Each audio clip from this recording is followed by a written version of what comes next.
managed for registration. We have a legislation that specifies a policy for the registration. And then the entity which which coordinates the registration activities is the NIC. That elaborate a charter to provide all laws that could be that ensure the registration. That law defines rules for administrative and technical aspects of the .df naming. And it ensures also including compliance by seekers intellectual property rights. It ensures also equality between the seekers. It not offer any intellectual property rights on the registered domain name. So if you register your domain name, it's not a trademark.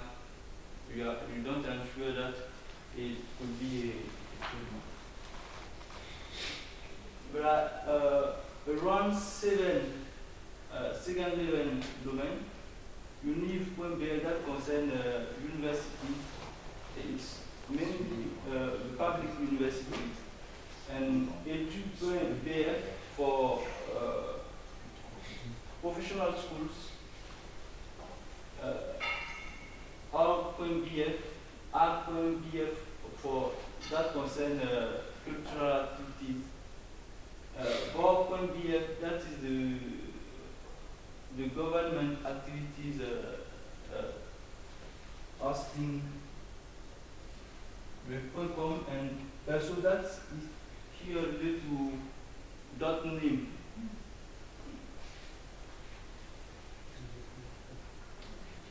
The one is used for the time is the gov.bf that was around 153 domain names. The others are not used for the time.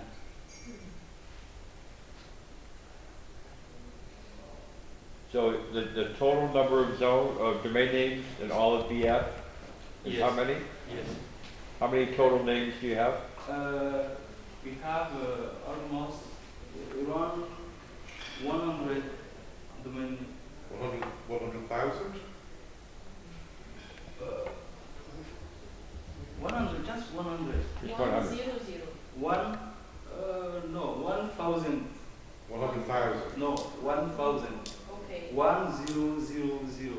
Okay. Okay. So you allow second level registration?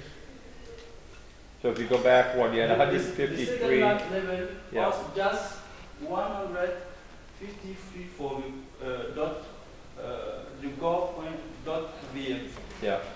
And do you have 900 more? No, Or is that's everything? So there's no business name no business name. at all? The others are not used for the time. Okay, so you have 153 domains under .gov.bf, Let's and you have 850 I clarified that. under .bf. No? I have, T'as 850 noms de domaines ça c'est sous 153. .bf. 153. Oui, mais les autres 700 à 850 Oui, 815 sont directement sous .bf. Okay. So the other 850 are directly under .bf. Okay.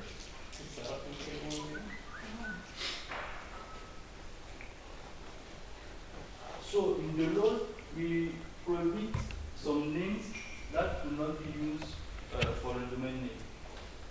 So we say that the domain name should not undermine national security, public order, state interest, and public institutions.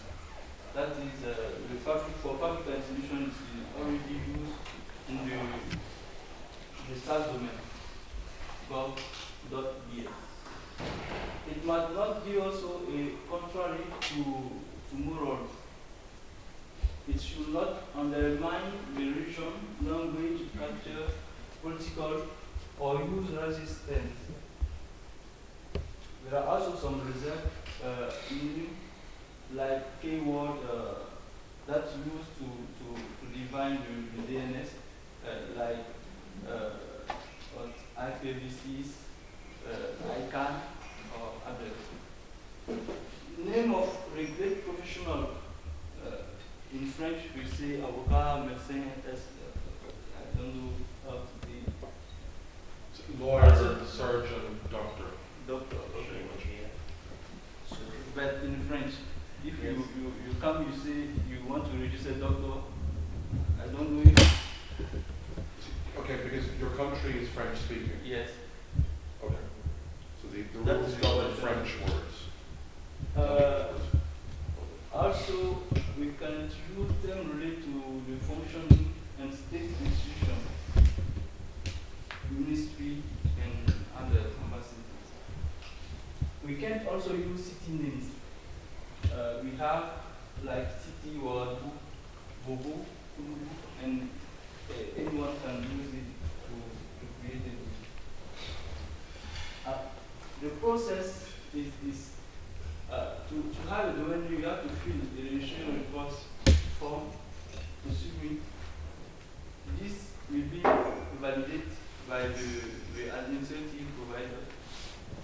And then you could pay for your domain name. Then you fill the form or update it if it is a request for update. It costs around 55 euro for registration. It is registered for 1 year. but for the time, there are no limited time. You register one time and you use it either. So you don't charge renewals. What? No renewal for the time. So the domain, I register a domain, I pay once. You pay one. That's mine forever. Okay. Like this. They don't say that it is for 1 year. Yeah. But for the time, What's lifetime? we Who have cares? not many people using the domain name, so we let them get using it. Yeah. As a registrar, I sell the transactional fee for registers. We are not going to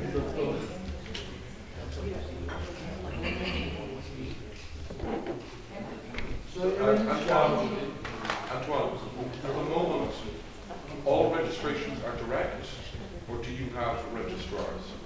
we have it. So everything is direct. Okay. Any other questions for Antoine? Everything is done. We've got more. Okay. Why using .bf domain name? Because locally you say that you will be proud of us in using your country. It's also to contribute to the country visibility over internet and promote also our identity. These are some statistics of the registrations we have for 2014 112 registration requests for all the and just 77 have been registered for this. Why the difference? What? Why the difference? Why? The others have been rejected.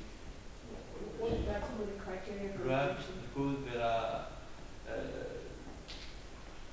Reserved name or reserved name because all documents are not provided for the creation. So we have two aspects. We register for physical entity and for company. If you are a company, you should prove that you are a company by providing the document. And if you are physical entity, person, you should give us your identity card and it's okay to register.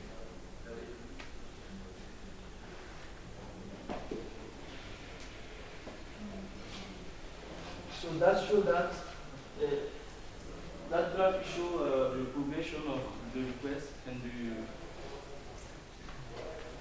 registration. This is also another to show. Yes. Yes. I have a question in the previous slide. I just wonder how much you spend on the marketing as awareness, for example, within your company. I didn't catch you. Sorry? I didn't catch you. Okay. You have a budget for the marketing, Yes. okay, for the awareness of .bf within the company, within the country.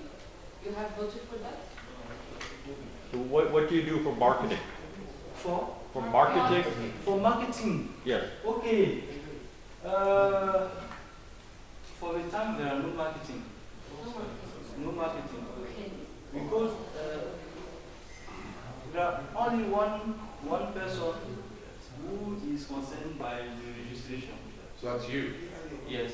You are the .bf register. Yes. So I am the contact in the company. I'm not just working for registration. I'm in the company, as I thought, it's a regulator.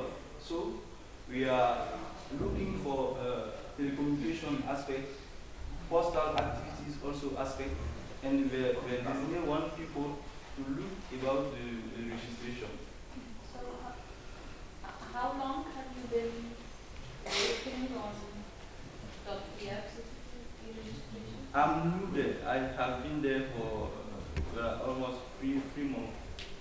Before me, there another person who was there. And do you use Coca, or what do you use for technology? Coca for the registry What kind software? of software? Le logiciel derrière, Ah, c'est quoi exactement? there are C'est quelque no, chose. it's not automatically registered. Okay. It's manual. All the process is manual. Okay. Yes, it's a manual process. Do you So- have so how- plans to move to an automated system? What? Do you have plans? Yes, To move yes, to yes. something? We have a project to move it to another, to promote the registration and to automate also the process. So if I register a new domain name, Yeah. how do you add it to your zone file? How does that registration happen? When you register, you validate your request and you send it to a technical provider, which Okay. is the company called Unatel. Okay, so that other partner, Yes. yeah, they do it for you. The fact is that this company was the registry. Yeah. Because our company doesn't exist. There are 10 years, and at this moment, it is the Unatel who is the main telecommunication company in the country. Okay. So Unatel provide mobile communication, wire communication also, internet providing, and also hosting. So web solution hosting, mail providing also. Yeah. So they have the DNS system there. When they create asset, they say that asset is the registry, and that asset don't implement the DNS system for the time. Okay, so you are the administration and policy, and they are the technical. Yes. Okay. That's it. So, That's you are working for the representatives, right? What? You are working for the representative. Yes. Sorry, so what does NIC do? Because it seems NIC defines your policy. So I just want to know, what does NIC do? What do you do? If you are responsible for administration, why is NIC doing the administration? The need, it is an entity. Normally, it is the entity which must regulate or what you say,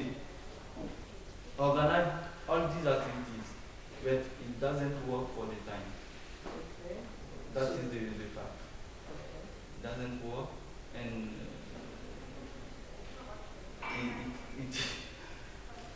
if not, it must concern all the partners, technical partners, the internet service providers also. There are some tests that show the organization of the NIC, but it doesn't work for them. Okay, so you do the administration, asset. Yes. So NIC has no people today? There are people,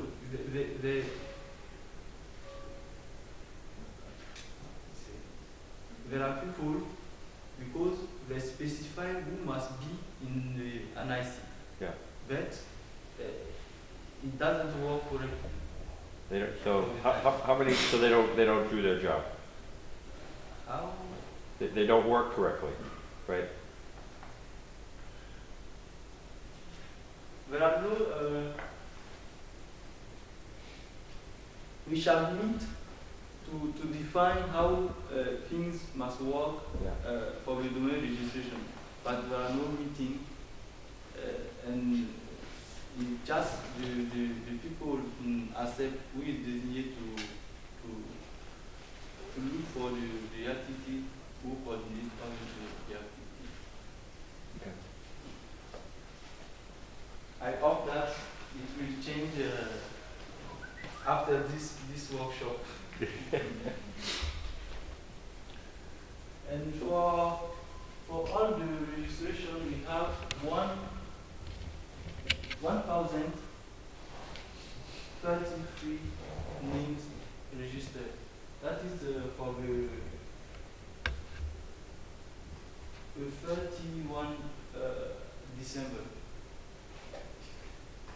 And we have registered a group of 7.40. It is a small group, but we hope that we could grow more than this. As vision, I want to say we will try to become the first domain used to us all seat or activity related to data support. That will be a good vision for us. Our weakness.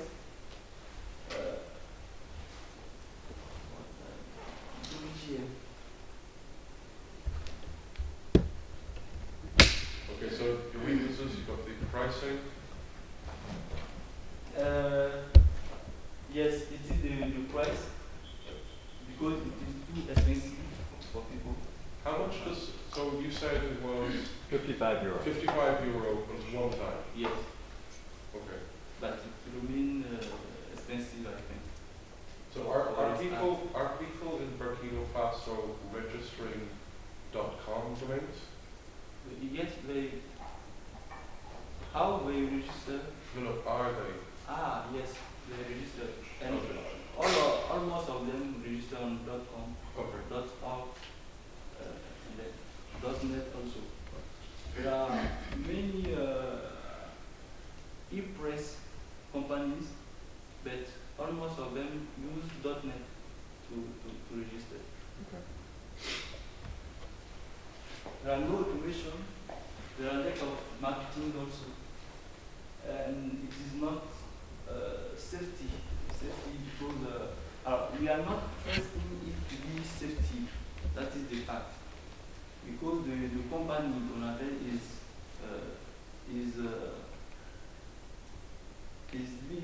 bigger to ensure electricity for his activities. But the fact is that there are some difficulties for electricity there, and people sometimes think that because sometimes we are in lack of electricity, the system will not work. So we prefer to us outside the country. We have also some opportunities I mentioned here. The growing internet penetration rate that grew all time. The growing of mobile telephony rate also, because those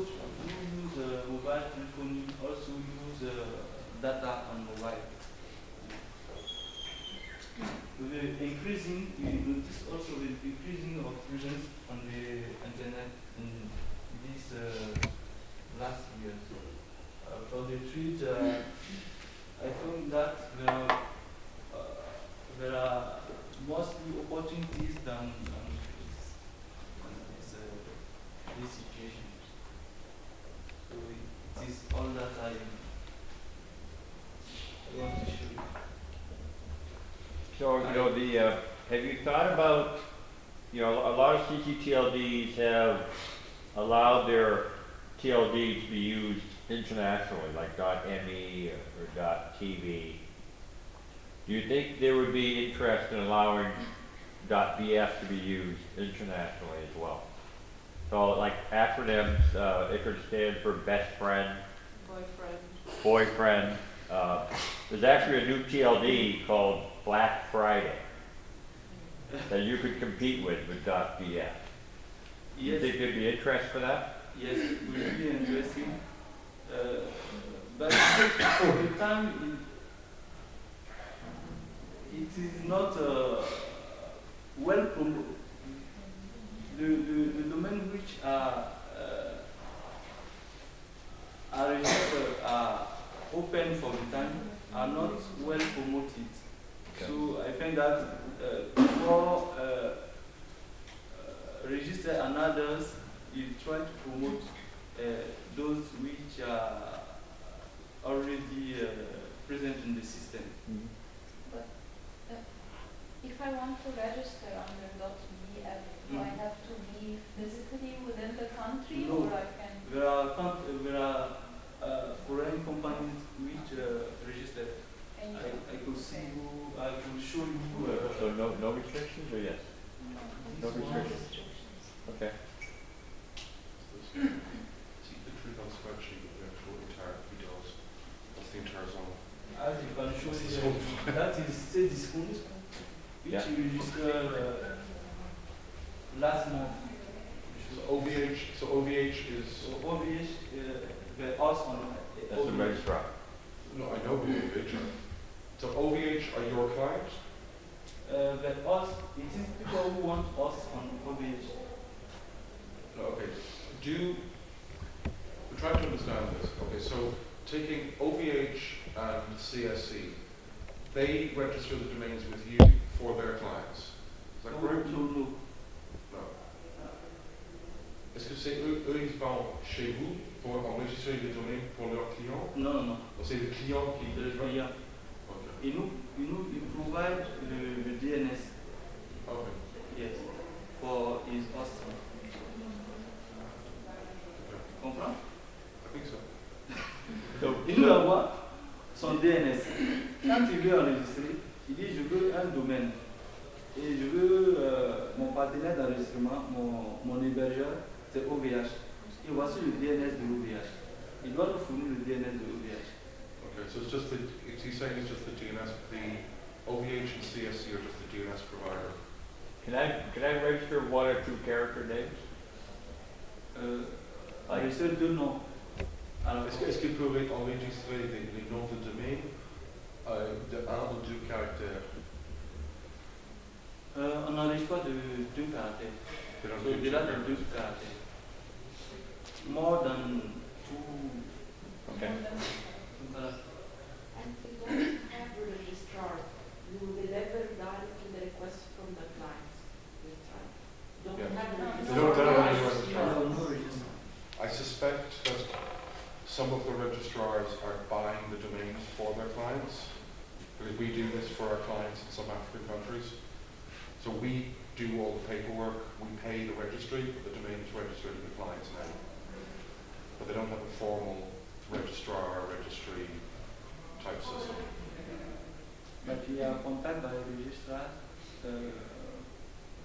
La plupart du temps, le foreign registrar will contact us for registration. Of course, of course.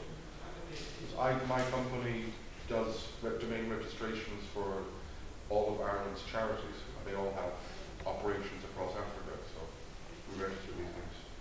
Okay, is that the end of your presentation? Yes. Yes, okay. I apologize for the language.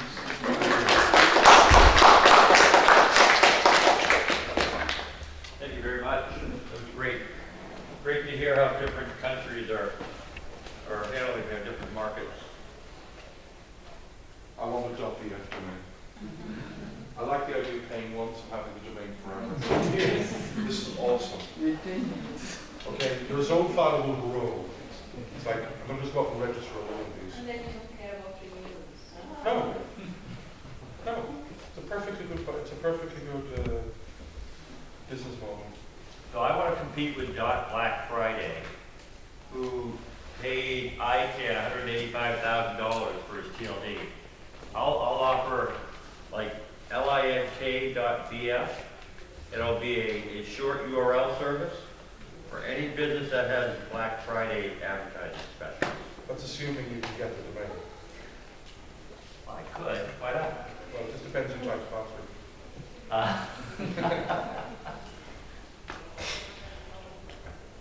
Right, Sheila? Yeah, The big rate. golden rule of domain registration, never tell anybody the domain you are going to register until it's yours. Well, you know Frank Schilling would love to have nic.bf or registry.bf. Well, of course you would. All right, so we want to cover some legal issues real quick. And so we'll give you a quick overview of some legal issues and what's happening on the TLD space today. So the legal issues are really driven by trademark issues for the most part. There are some other legal issues such as copyright, illegal activity, be it malware or pharmaceuticals, but trademark issues really drive most of the issues with domain names right now. And in particular, cyber squatting.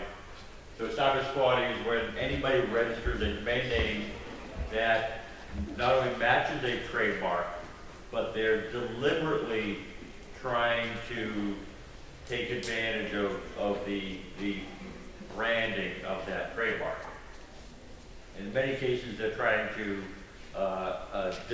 get the customers of that trademark to come to them instead, or they want to take that name and sell it back to the trademark owner. All right, so that's called cyber squatting.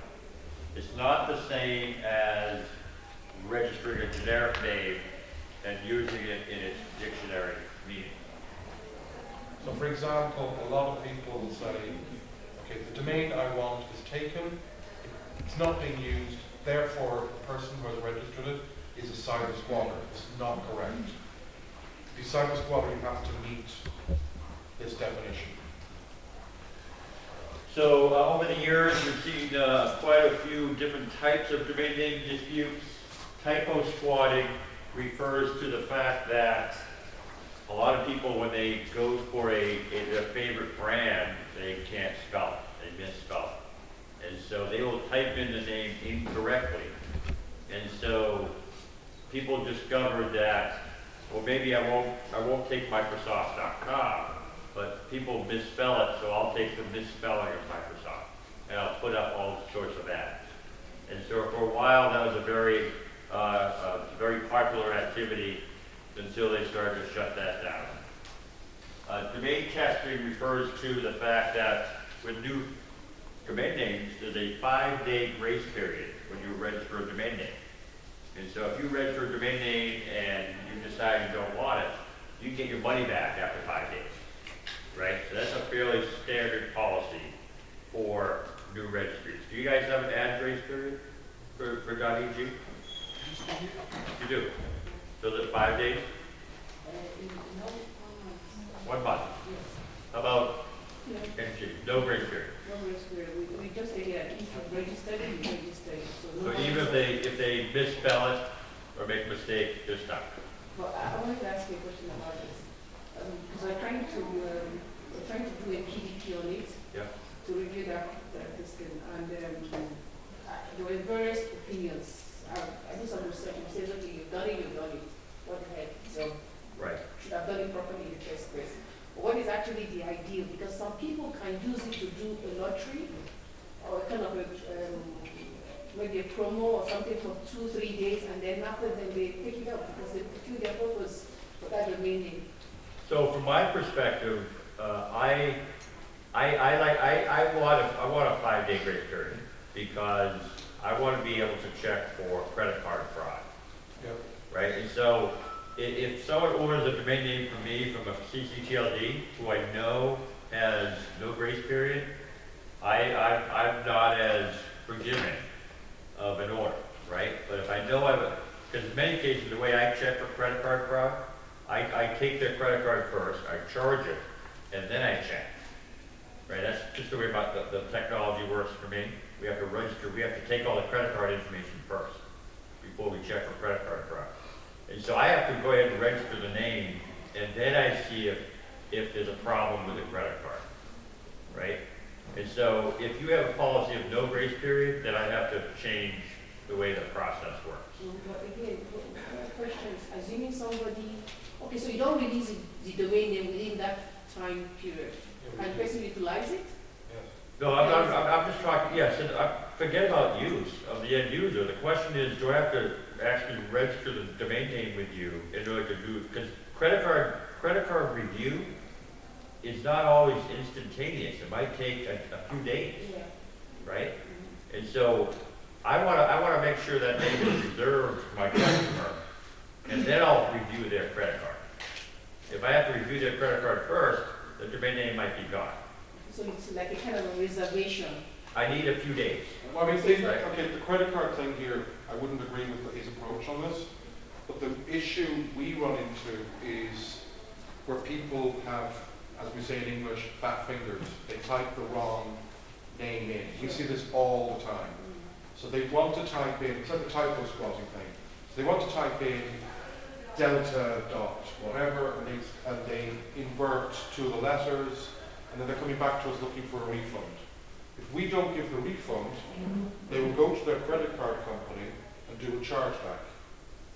So the chargeback means not only do I lose the money I got paid, but I also pay a fine on top. Yeah. So the ad grace period means that we can correct a mistake, or we can deal with a fraud. Like for us, for example, as a hosting company, if somebody signs up with us, registers a domain name, puts up and then starts sending spam from their website, we'll shut them down. We want to shut down the domain as well, and we don't want to be out of pocket for it. And I'll give you one more scenario. There's people who make typo mistakes. There's also people who are just naive and don't realize there's trademark protection on trademarks. And so they think it's, oh look, I can get Honda dot whatever because I love that brand name. They don't realize that there are trademark issues. And so we like to go back sometimes and say, we noticed you just did 10 world famous trademarks.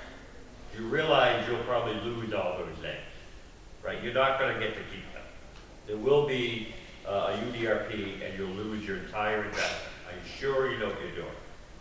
Right? And so there are people who just are not informed, and we want to give them a chance to think about the fact they're registering someone else's trademark. I do understand that aspect, but my concern is, assuming somebody wants to use that domain name for this 3 days business. No, we never, I don't think you don't see that scenario too often where they only need it for 3 days and then they're done.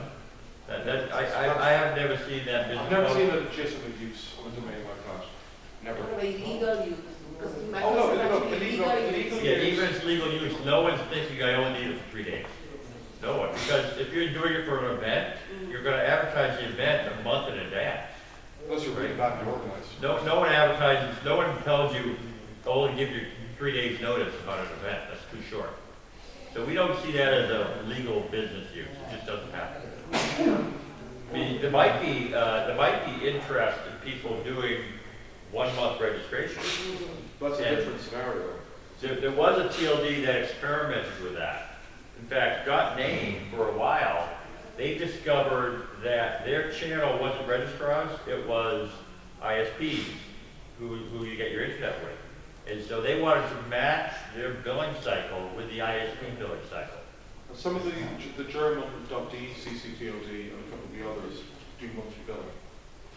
So you can actually kill a .de domain after 4 months or 5 months. And you only pay for those 4 months. As far as I know. We're not directly accredited, so. All right, so there are some TLDs, CCTLDs that let you do monthly registration. So there's the ad a grace legitimate thing, business for that. the ad grace thing for your CCTLD would be quite easy to configure because you're using COCA. Yes. COCA understands the concept. For another CCTLD using some proprietary system, Right. it would be much more complicated. But what we're talking about here is, like, You would probably set a policy so that the registrars can only use the ad grace period deletes for a percentage of the volume. You don't want a situation where I come along, I register 2,000 domain names on a Monday, and I delete them all on Friday. That's not going to be a good idea. And talking about grace periods, another best practice is to have a grace period on renewals. Because just like they might change their main mind and say, well, I didn't want to renew that. How do I cancel that renewal? And so some of the registries do allow us to cancel renewals within 5 days. We don't do auto renewal. But even if you don't, it gets renewed, and we oftentimes get a call from the client saying, my admin renewed our name, I didn't want them renewed. Can you cancel that? It's a problem for us because, again, if they are being, how's the word I'm going to use? Efficient? Yeah, okay, we go with efficient. Well, they can charge the domain, they can charge the charge back. They can go get a charge back to their credit card company. If I get a credit card charge back, I lose all the money, and I'm fined, I think for credit cards, it's something like €25 per chargeback. Yeah. For a check, it's like €50. I mean, for other things, it's expensive. The reason for that is the credit card companies perceive any internet transaction as something that does not require a signature, and so they always tend to give the consumer the benefit of the doubt if they don't like the charge. Yeah. And so it's very hard to challenge an online credit card charge. I mean, we will provide the documentation saying, they signed up here, they clicked this box, they did this, we sent them 20 emails, etc., but we still lose. Pretty much every single time. So it'd be nice to have a grace period for both new domains and renewal. What I'm talking about here is people discovered that because of the way Google works, the search engines, that people who are searching on Google sometimes will search for names that are not registered yet, but they can buy ads for that. And so domain testing allowed, they would register tens of thousands of names and put up ads real quick on those pages. And if people did type-in traffic to those domain names, they could generate revenue. And so for a while, some people were registering millions of names a week and putting up ads real fast to see which ones would generate revenue. And if they generated enough, they would keep them and they would delete the rest within the 5-day ad grace period. And we're talking about, they would register 1 million names and then delete all but 2 or 3%. There's a massive problem. And so they basically came up with policies to outlaw domain testing. And so from a registrar, I get penalized if someone uses me for tasting.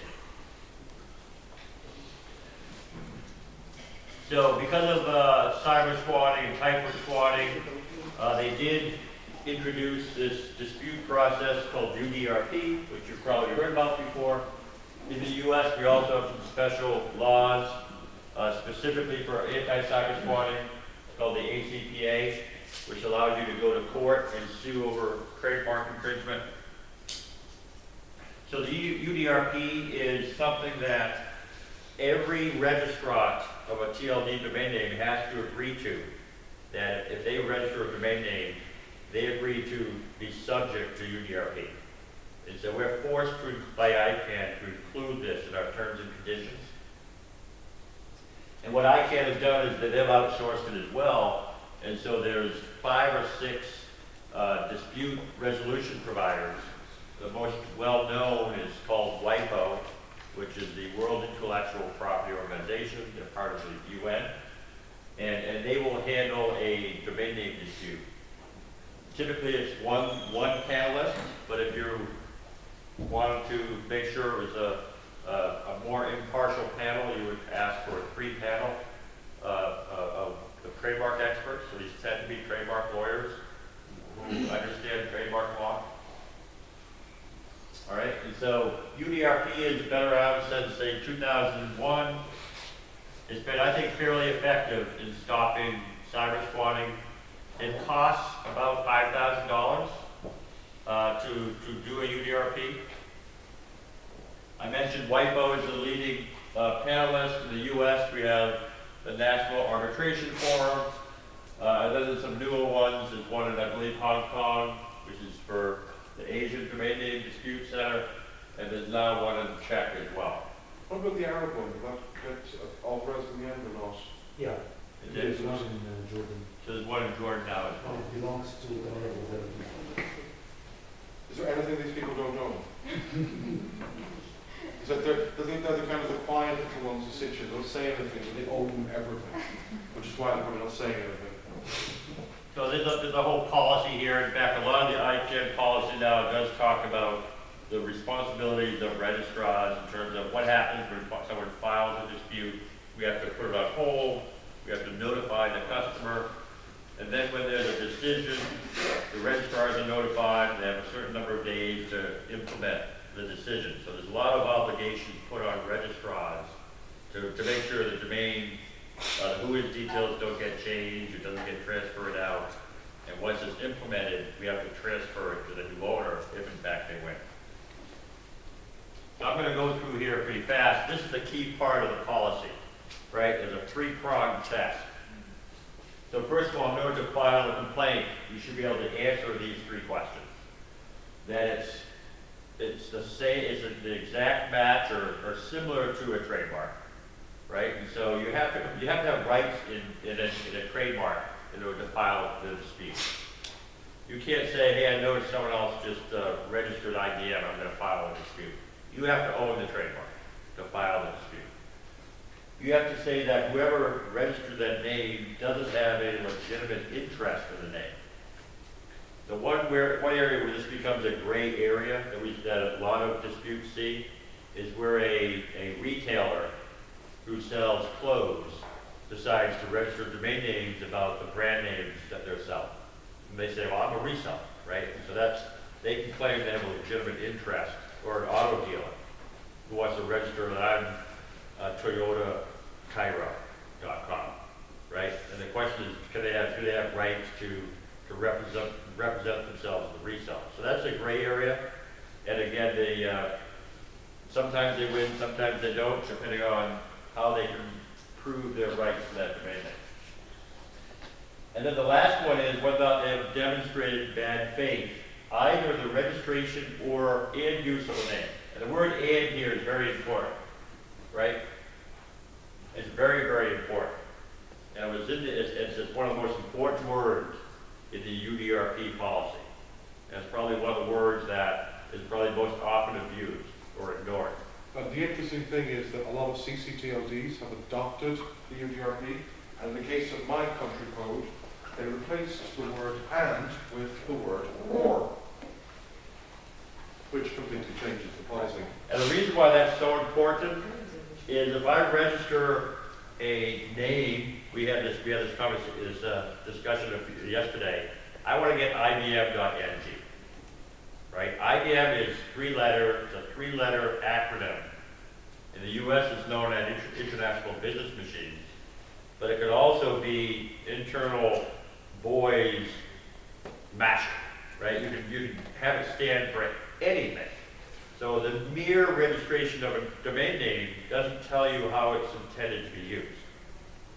So that's why when they drafted UDRP, they said you can't get a domain name back simply because it matches a trademark, because you don't know how they're going to use it yet.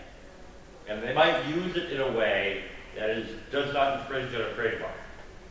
In the trademark world, there's actually 45 trademark classes, every one representing a different type of industry.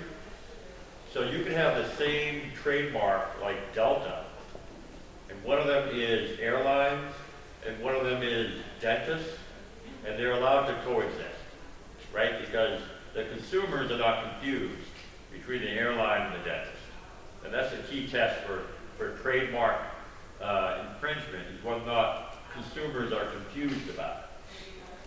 So that's the trademark world. So you really don't know if you have cyber squatting just because someone registers a domain name. You don't know. You don't know until they start using it. And that's the way it's supposed to work. It doesn't always work that way. Sometimes the UDRP panelist will give a trademark owner a name, even though it's not a resolving page or it's parked to a construction page, they'll still decide to give it to the trademark owner. It's not supposed to work that way. So it's supposed to be bad faith registration and use of the name. And again, there's been a lot of arguments about whether or not a park page represents use or not. But this is the way the UDRP is designed. So as I say, the issue about cyber squatting is whether or not a domain name is similar or confusingly similar to a trademark. And confusingly similar means in the eyes of the consumer. The other Whether thing or not as well they're is the registration date. I'm sorry? The registration date. Right, well that has to do with, if someone registered a domain name today and it was a trademark string that is a household name, you could argue that, well, the trademark has existed for 20 or 30 years, they must have known about that trademark.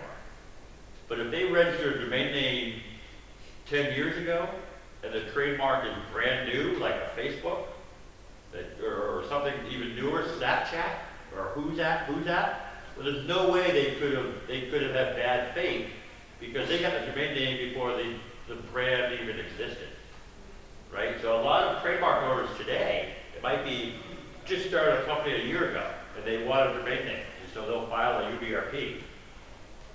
And they fail most of the time because the domain name was registered 10 years ago. There's no way they could have been registered in bad faith.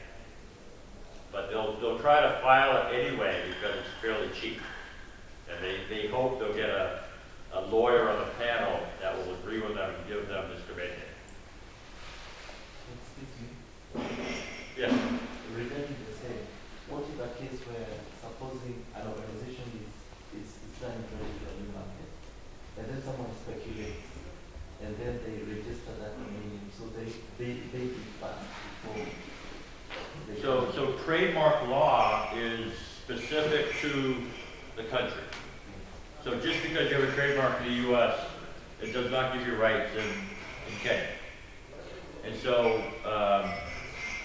if a well-known company has not entered your country yet, then anyone can register that trademark. Not only a speculator, but a business.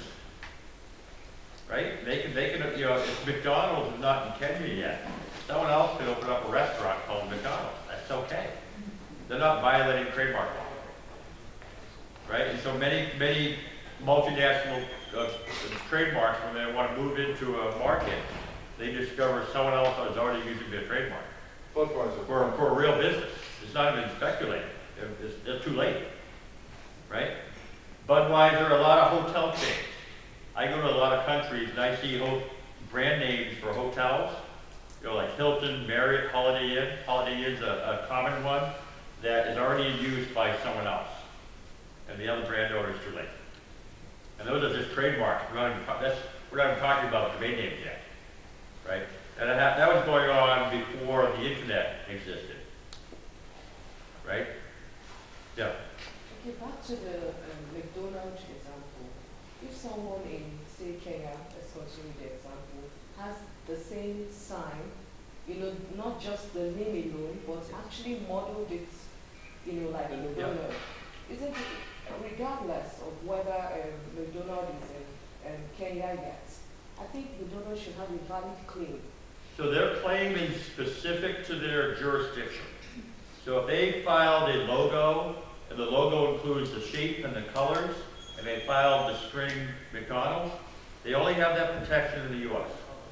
Depends It on does where not- they register the trademark. So they don't have that protection in Kenya. But if they have registered the mark in Kenya, then they have rights. Yeah, In so Kenya. we'll explain in a second how ICANN has addressed that very issue. Because obviously, McDonald's in the U.S. wants to say, we want rights worldwide for the word McDonald's in every TLD. And so they've been given some rights that we can talk about with the trademark clarity. But under trademark law, forget about domain names, under trademark law, they don't have those rights. I know it's territorial, I know, but my point is, and registered in Kenya. That trademark is worldwide. Most people say it. But what if the person's name is MacDonald? So they're Scottish, the family name is MacDonald, and they're setting up McDonald's car hire. And they want to register McDonald's. Here's the problem. You're a CCTLD registry, right? It's not your job to make trademark law for your country. That you have a trademark office that does that. It's not the registry's job to decide who has rights to a trademark. Exactly. That's the issue. You should not get involved. You already have a trademark ministry. You're not it. You're the domain name registry. You should not get involved in trademark disputes. That's not your role. Because if you look at any word in the English language, practically any word you can look at will be trademarked somewhere. Yeah. For everything. I mean, Everything. there are trademarks for everything. Barrett, my last name is a trademark, My first name is trademarked, but not by me. right? So you know. So this is a big issue because there is already trademark laws. So if your government has not decided it was important enough to recognize international trademarks, maybe you shouldn't either, right? Because they're the trademark agents. You should not get involved because it's not your role. Your role is to run the registry. So Same as like me as a registrar, if one of my clients wants to register an infringing domain, fine, let them. I mean, they're stupid and they'll lose it. It's not my problem. which is true, but again, if someone's doing it that I think they're naive, I typically will give them a heads up and say, are you sure you want to do this? I'm wrapping myself in my mere conduit status. We're going to get into some interesting, we'll talk about one interesting case. One of the new TLDs is .email. And so one entrepreneur has registered hundreds of famous trademarks .email. And he wants to show, but he's trying to argue he has a business plan for that, where he's helping people deliver email who work for those companies. He's been brought to UDRP 55 times. And he loses every time. He loses every time. He's won twice. Okay. And he's also sued several banks in courts. So he hasn't lost every time. So it tells you UDRP is not always consistent. And someone can make an argument, yeah, it's IBM.email, but I have a legitimate business plan, and I'm not cyber squatting on their name. And he's actually won 2 times with that argument. Which two did he win? I forget, we can look them up, but they're famous trademarks. So again, you have to prove that whoever registered the name doesn't have legitimate interest. The way they might say, look, it's my personal name, I'm using it for personal use, or I have a business plan that shows that it's being used in some other industry unrelated to this trademark, right? And so if the domain registrar can demonstrate that, then there's no bad faith in the domain name. So this is what I'm talking about. If you can show that I'm preparing a business for that domain name as a legitimate business, right? That shows good faith. Or that I'm commonly known by that domain name, even if I don't have a registered trademark. So it could be my nickname. Or it could have fair use. So there's a new TLD we talked about, .sucks. This is what they're hoping is going to save their registry business. They're going to claim that .sucks is a legitimate, non-commercial, or fair use of the trademark. So they want IBM.sucks, and they're saying you can't file a UDRP against anyone who gets IBM.sucks because we're using it in a non-commercial use. So it'll be interesting to see if companies try to file UDRP in anything in .sucks, because they're saying the whole TLD satisfies this third bullet. So no UDRPs in .sucks. That's their argument. We're not saying that it makes sense, we're telling you what it is. Yeah. I mean, the other thing is, well, you've got to remember that the UDRP was established by ICANN, which is an American entity. And a lot of the disputes are handled between WIPO and NAF. There's certain things like under US law, there's freedom of speech is a very, very strong protection. Under Irish law, you wouldn't have that protection. Under US law, they have a strong concept of fair use and copyright. Under Irish law, I don't have that. So there are differences between how some of these things are handled. So sometimes you'll see that a trademark holder will take a UDRP, they won't win the UDRP, and then they'll go to court. So we talked about bad faith. The word "and" is very important here. Bad faith is when the name is first registered. So many trademark owners said, yes, maybe they registered 10 years before I existed, but they just renewed it last year, and when they renewed it, they knew I existed, so that's bad faith. Which is And ridiculous. sometimes trademark owners win on that argument, but they're not supposed to. The UDRP is due to be reviewed in the next 12 months or so. I think this is one area where a lot of people are interested in making changes. This last bullet is interesting because if you know, the whole idea of cyber squatting is that someone registered a trademark and they wanted to sell it back to the trademark owner for a lot of money, right? And so if you put a for sale sign on a park page saying this could be yours for $50,000, they only file a UDRP and says, look, he's offering to sell the name for $50,000.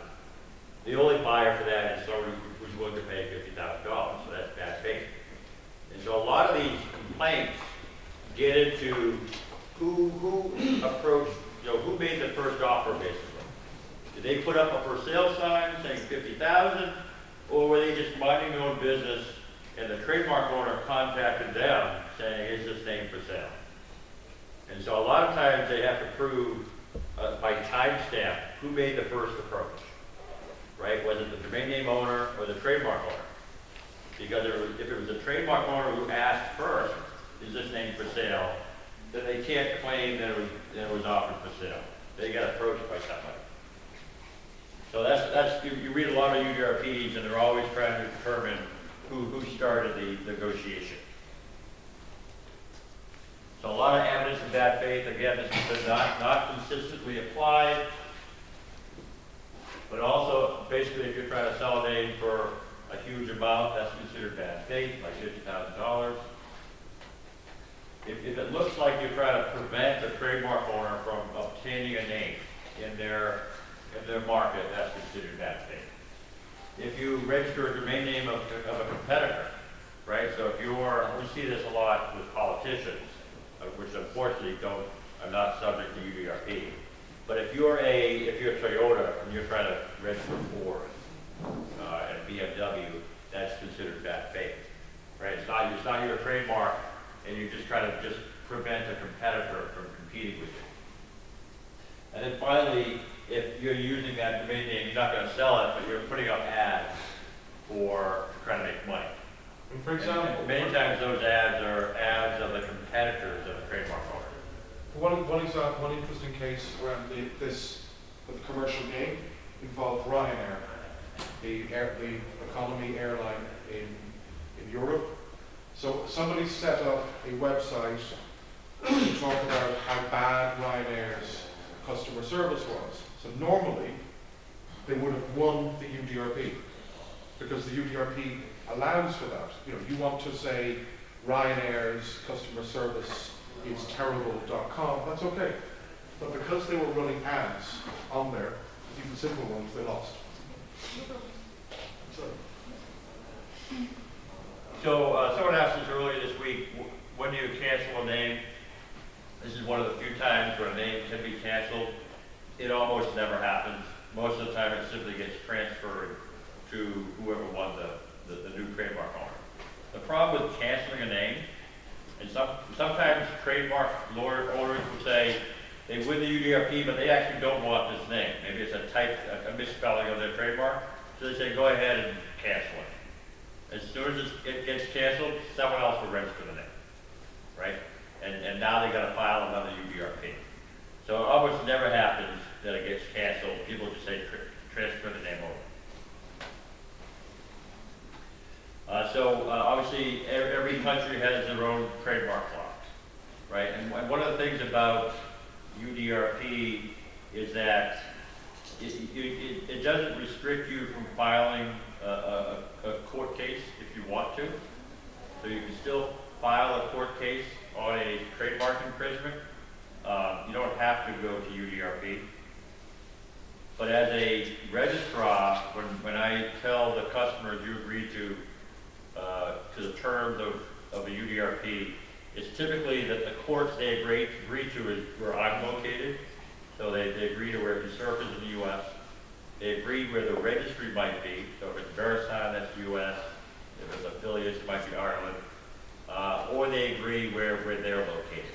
So those are typically the three jurisdictions that they will agree to in terms of a court case. I mentioned earlier that the U.S. has their own special laws, so that in the U.S. anyway, trademark owners can go straight to court, and there's special legislation just to fight their cyber squatting. And this actually gets, it could be very expensive, because if they can prove that cyber squatting in the U.S. court, there's a penalty of $100,000 for that infringement. And so if you're sued in court over this, it's very, very intimidating for a registrar. They even have protection in the U.S. for celebrities, which typically don't have trademarks on their name, but they do get special protection if someone tries to cyber squat on their personal name. So I'm not, I won't spend too much time on the U.S. law. You can read up on this if you'd like. There are watching services for trademark owners, so there's a bunch of different resources. Our friends up here will sell you one. Yes. Okay. So what we're going to do, I'm going to turn this over to McKaylee to talk about domain name abuse issues. Any questions? I'm sorry, I didn't cover other trademark stuff. So let me Do you want to do the URS quickly? Yeah, that's what I forgot to do. Okay, so this is the UDRP, and it's also, as we said, it's been adopted by quite a few country codes, as is. Others have taken the UDRP and have changed some of the language, doing stupid things like putting in or instead of the and, or generally being making slight changes to it. Now, with the new TLDs, the intellectual property interests were very, very vocal within ICANN, as was the GAC. But she's a nice GAC person, so we'll allow her. Both the governments and the intellectual property people were very concerned about issues like cyber squatting and all the related infringements. Some of the abuses I'll be talking about afterwards. Yeah. So this is where we got the Trademark Clearinghouse, the UDRP, and Tom's going to talk briefly, he has the slides, he's got the slides, about what is called the URS. Yeah. So when they started to introduce these new TLDs, they decided to have additional rights protection mechanisms for trademark owners.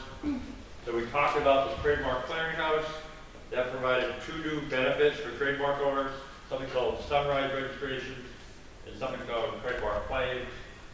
UDRP we talked about, URS we'll cover in a second. And then there's even some additional policies that address, what if a registry does cyber squatting, right? And so the trademark owners were worried that some of these new TLD registries would register trademarks and try to do cyber squatting on them.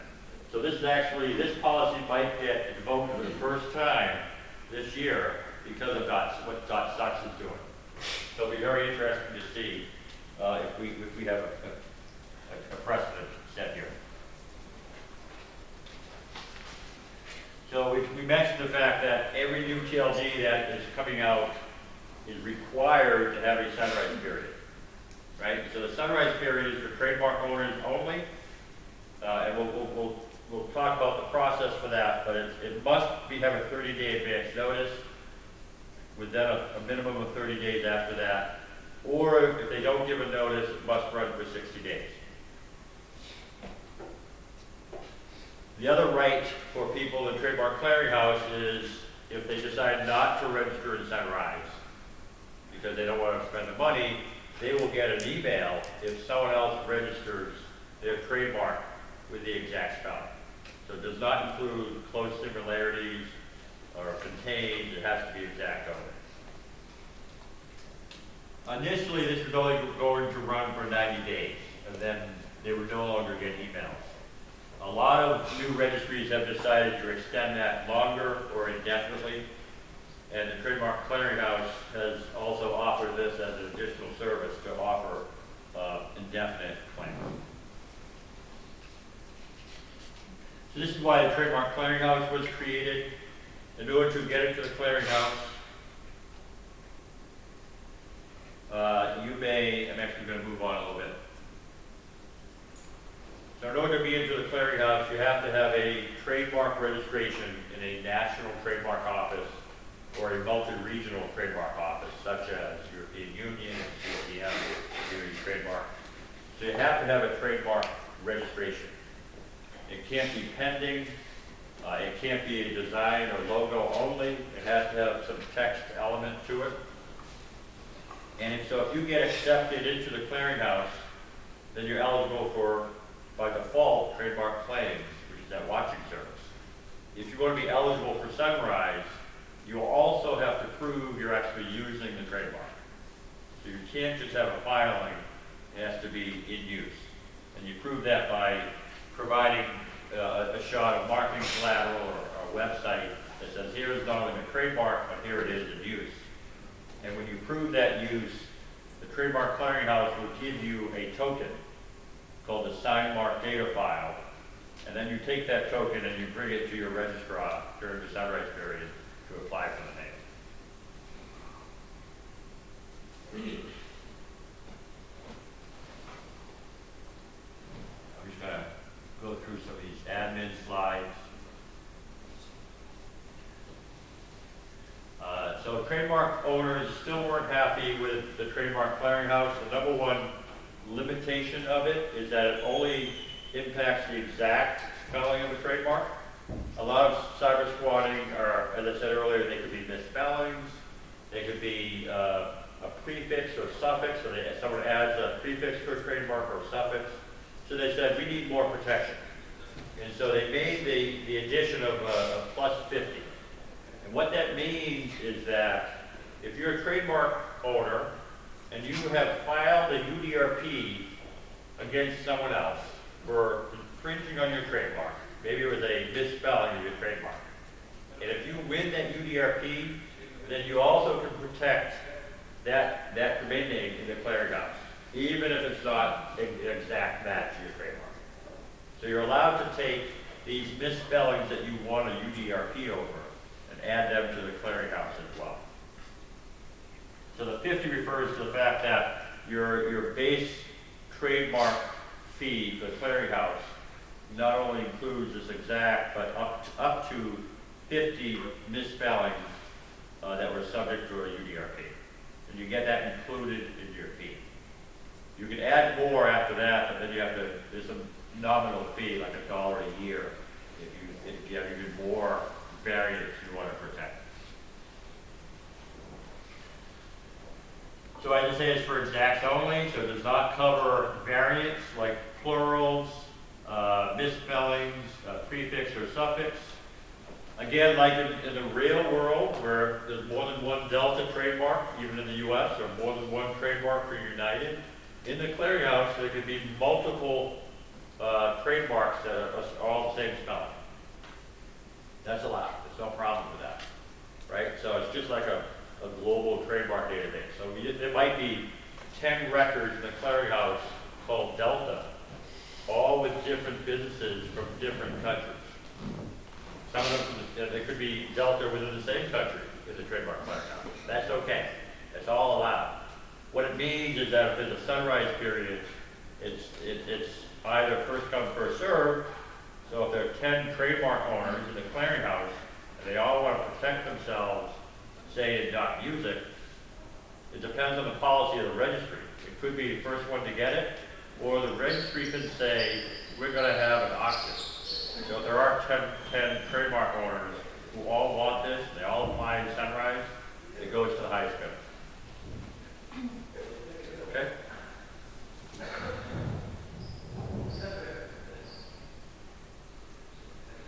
So again, there's no, what was important about the trademark clearinghouse when it was set up, it does not create any new rights. There's no new trademark rights here, right? Just because you're the trademark clearinghouse doesn't give you any extra trademark rights.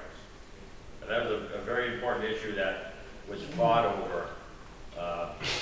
This is simply, it helps make it easier for trademark owners to protect themselves to these new TLDs, but does not actually do anything for you until you apply for a particular domain name. So the other new ad for trademark lawyers, we talked about UDRP. They said, look, that's too expensive. You know, we shouldn't have to go through this three-pronged test, for example, to prove bad faith in the registration and the use, right? We want something that's low cost for obvious cases, right? For some people, IBM.NG is obvious. I don't have to see the website. I don't care if it's not resolving. That's too obvious, right? And so they came up with this rapid, it's called a uniform rapid system. It's a takedown. It's a way to do a rapid takedown of a domain name, right? You can do it within hours. So it's intended for clear-cut cases of cyber squatting. So it doesn't replace UDRPs in addition to, but it's much lower cost. So spending $5,000, you can probably spend less than $500 for a URS. So if you think there's a, so obviously the obvious example to this are the trademarks that are made up words, like Viagra. They it's a made up word, so why would anyone else try to claim legitimate use to Viagra? And so there's a Viagra product or service that go to URS and try to get a rapid takedown before they even start using the domain name. So we've had one URS so far, which was for Netflix.social. Netflix is an online streaming service. As Tom says, it's a made-up name. There is no way that anybody could use Netflix dot anything legitimately. So it's perfect for those invents. What's the proper term? Coin words. Coin words. So what's interesting about these new TLDs is in the old days, either it's COB, net, or they're all generic. The extension was generic, right? So you had no idea what type of use they were planning when they just registered your domain name. But now if there's with the new TLDs, if it's, dot basketball, now you have context, right? Hypothetically. So dot social, if someone goes out and does a Facebook dot social, well, that sounds like a social network to me, right? So now you have context. And so they're using that context in the URS. It wasn't really possible. It's not possible in the UDRP to look at the extension and say that helps us to decide if it's bad faith or not. But now the extension is being used to decide bad faith. And so a lot of the extensions like .bank. If you do JPMorgan.bank, clear cut, right? Because everyone knows JP Morgan is a bank. But if you do JPMorgan.expert, well, it's not clear cut. You don't know what the context is, right? Okay, I wanted to ask, but you've sort of answered my question already. I was wondering if this URS is like an interim relief while the complainant continues with the UD. No. Well, it's a good point because I think hopefully we'll get into the remedies of what happens in the outcome of URS. It's talked about right here. So you can't cancel or transfer the name. Unlike a UDRP, where if you win, you get the name transferred to you. If you win a URS, you don't get it. It just gets suspended. No one gets it. Right? Until it expires. Okay, when it expires, what happens? Well, so it expires. You delete it. It can't be renewed. So but the original owner can't go ahead and buy it? Well, you could if the domain goes through the full expiration cycle, Yeah. gets completely deleted, then yeah, of course they could. So if somebody else gets it, what if somebody else is faster than the Yep. trademark owner? That's, What that's happens? life. So it gets Right, suspended, first come, first served. it gets suspended and no one uses it. Okay. No one gets to use it. Mhm. So that makes sense, because it's never actually been used before. So they said, look, what if, we don't want this to be abused because it's cheaper, much cheaper than a UDRP. Trademark owners might abuse this process to try to get names transferred over to them. So the balance to that is say, trademark owners, you can do a rapid takedown, but if you win, you don't get the name. You're blocking somebody. Okay, Viagra is actually a really good example. Okay, Viagra is made by one company in the world, Pfizer Chemicals. If you have a heart condition or blood pressure or any other, there's a whole bunch of different conditions. If you take Viagra without a prescription, it can kill you, essentially. Do not pass go, do not collect $200, you're dead. Same with some other medications. So if somebody was to register, say, Pfizer.software or Pfizer.product or Pfizer.whatever, and start selling Viagra or something like that, it could be a major problem. So for Pfizer, the owners of the Viagra thing, they have two options. Well, they have three, I suppose, really. Option number one, they can go through a UDRP. Basically, if you look at the timelines, a UDRP could take 60 days. I think 60 is about average? Sure. Let's say 60 days. Maybe it could take longer. A URS, it should be fully processed within about a week. Really fast. It's fast. So in return for that benefit, if you win, you don't get the name, it just gets suspended. But you get the domain is taken offline. So if you go to netflix.social in your browser now, you will see a suspended notice. And it's for eternity. No, for the registration period. Until it expires. So the domain name, the registrant maybe only did it for 1 year, they may have done it for 5 years. We're done for 10 So years. it could be suspended for 5 or 10 years, depending on what year the registration term was. Why once they just picked up? Delete it? Yes. Because then it can be re-registered. If you delete a domain name, there's nothing to stop somebody else from registering the domain. But more than that, no one in the value chain wants to do the accounting for that. You know, if you just delete it, I have a 5-year registration. Do I have to give a refund now to the domain name registrar because he has his name suspended? Does VeriSign have to give a refund? Neither one of us earned that 5 years. So then it's Just suspended? just suspended. But the registrants, but what? He's out of luck. He's too bad. Just his money is lost. His money's lost. But he agreed to the terms of the UDRP and the URS when he registered the domain. So if you lose a URS, I think there is a process for challenging it, isn't there? I don't know if there's an appeal. The thing is, you can respond to a URS. So the basic idea of the URS is, okay, imagine I am a trademark arbiter. Okay, try to imagine me as a lawyer. Done. It's having difficulty with that. So I should be able to look at the case and within 5 or 10 minutes decide that yes, it's an infringement, or no, it might not be.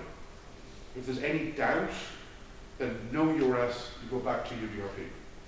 It should be for something which is 100% So clear cut. you do have a recourse. I'm not sure there's an appeal mechanism, but you always can go to court and have it overturned in court. So that's always available for both sides of the argument. So again, there's only 2 providers today that do URS. I won't go through this too fast or too slow. Well, the slides are on. The slides are in Yeah. the pack anyway. So that's all I'm going to cover today on the right protection mechanism. Any questions on that? How much is the saving in time between URS and URP? So URS is just a few days, less than a week, probably for less than $500. A UDRP could take 30, 60, 90 days. But during that period, the name is suspended, but it could still be resolving. But so it's like, it's frozen.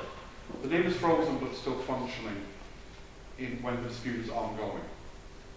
So the domain is frozen in time. It cannot be transferred to another registrar, but lots of other things can happen with it, so it can still be used. Suppose there is a man named Sam. Yep. Who wrote a song. Yeah. Who want to publish it on a page that is Samsung related. Will it be valid? Samsung.com. Sure, why not? Why not? Why not? What, is there a trademark infringement? Samsung. It's, Well, well, Samsung's coming to you. Yes. His song's got one on. Yes. There's no problem. There is no problem. that's No. no problem. Like Samsung's Do you like suits? Do you like Armani suits? Yes. Yes. So Armani went after a guy called, a domain name Armani.com. It was owned by A.R. Manning. That was his actual name. And he won that dispute. Look, I think he won the dispute. I think so. I mean, the thing is, okay, if you're interested in this, it's a fascinating area. You can go to the WIPO website, you can go to the NAF website, and you can sign up for their email alerts, and you will get an email every day with a list of the most recent decisions, and you can click through and you can read the decision in full. So it will include details about the complaint, what the evidence provided by the complainant, and then if the respondent has responded, they don't always respond, what the respondent said, and then the argument, the rationale from the panelist or panelists. Yeah. You can read through it. It's quite interesting because some of the arguments presented by complainants are, what am I going to say diplomatically? No, I'll just say it bluntly, crazy. I mean, absolutely crazy. One of my favourite ones involves the Irish government. So the Irish government had the domain, I think it was cultureireland.ie, an agency of the Irish government, and they forgot to renew the domain. So the domain was deleted, and then somebody else registered months later. So they submitted a dispute to the Irish version of the UDRP, but their argument for the case was, we are the Irish government. That was the entire sum total of their argument, nothing else. And that makes sense in some countries. Yeah, this is trademark. We're talking trademark law here. Just saying repeatedly, but the government is not it's not a good argument. But that's the kind of thing you see So, sometimes. so if you go to the WIPO website, you actually can see all the decisions. And they obviously they're for all the GTLDs, but a lot of CCTLDs do them as well. So for example, for the Congo, here are the CCTLDs that support disputes. So I can go down here for the Congo, which is CD, and they have a few here, looks like only 1 year, so they haven't had a lot. So Samsung, This is only one decision. one decision for Samsung.cd. That was back in 2010. We'll do Switzerland, probably has a few more. So here's all the decisions for this CCTLD. And you can see here, the complainant is the trademark owner, this is the domain name owner, what the domain name was, and what the decision was, right? So TechCrunch is a well-known blog site in the US. This is a misspelling of TechCrunch, and it was transferred to the trademark owner. So you can review these decisions and see how it's being handled. There's a lot of criticism from both trademark attorneys, domain name investors and others about how these disputes are handled, because there's inconsistency. So sometimes a case will be presented where it's quote-unquote obvious that the trademark holder should win and they lose, and vice versa. Okay, changing gears, we're going to talk about domain name abuse. What do you think, what do you understand when I say domain name abuse? What do you think of? A whip. A whip. A whip. You're whipping. Okay, You're whipping thanks for the domain name. Okay, think of whipping domain names as abusing a domain. Okay, so you whip the domain. Okay, why not? That's what I think of. I don't know. Okay. Domain name abuse, what do you think of? Fraud. Fraud, okay. What else? Come on! abuse? Come on, surely. Cybersquatting. Cyberspotting. Defaming. Defamation, okay. Oops. Yeah, things fall apart. Other types of abuse? Malware. Excuse me? Malware. Malware. Malware. What else? Spam. Okay. So when we're talking about DNS abuse, normally we're talking about the abuse that is conducted technically. So spam, malware, botnets, command and control, phishing, farming, there's a bunch of other related activities. Something like defamation, all that kind of thing, that's more of a kind of a legal, civil, copyright issue. It's a slightly different thing. So, one of the companies that is active in this space is a company called Architelos. We saw a presentation from them yesterday, I think it was. They have a service that they have for registries primarily, but others can use it as well. And what they do is they monitor a bunch of different resources, so DNS blacklists, reports from a lot of security companies. So they have a lot of data about different types of abuse. So Alexa Rad gave this presentation to the GAC. So it's okay, you can sleep through this, you've already seen this presentation. And Alexa's presentation style is very different to mine. Her being American to start with. Okay, so let's see if I can get this thing to work. Excuse me?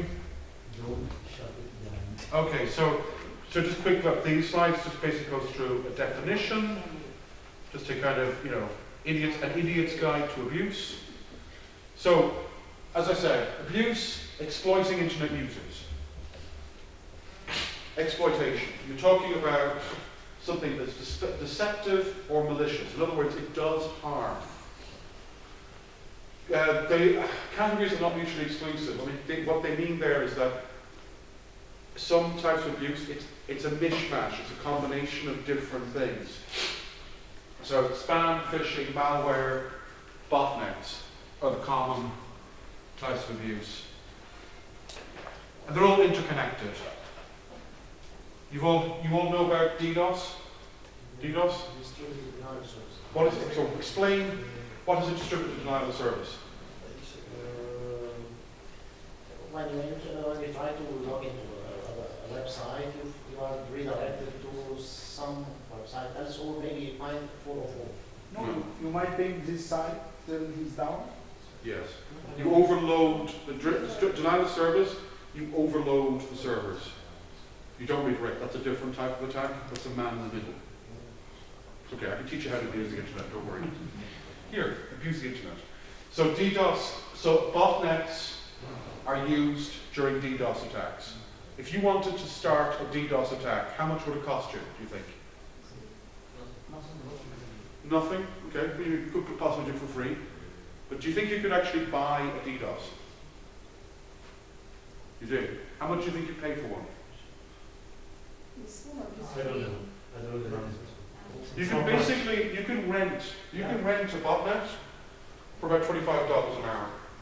Explain what a botnet is. Okay, botnet. Those of you, how many of you here have a Windows PC? Okay, you